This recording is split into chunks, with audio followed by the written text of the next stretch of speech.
So, Okay.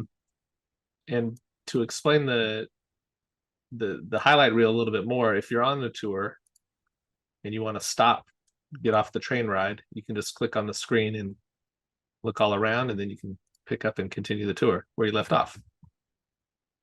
Okay, and I see some back and forward buttons.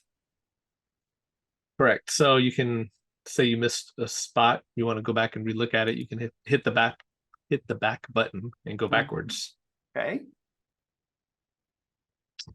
Yep. So that's what we're gonna show how to do today. Okay, and I also see on the right side is a sharing icon. So that icon can either appear in the tour or not be in the tour. So can you show us on the back end how you do that as well? I can, yeah. Okay, and then also, Tom, in the top left, so all that information up at the top, did you add that information on your iPad or did you add that in post?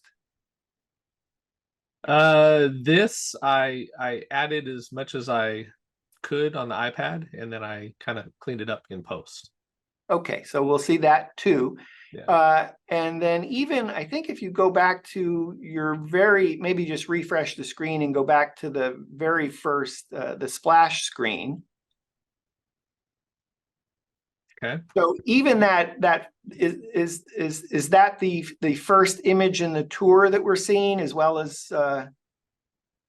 so we're seeing. Correct. Yeah, I set the starting location. Okay, so we'll learn how to do the starting location.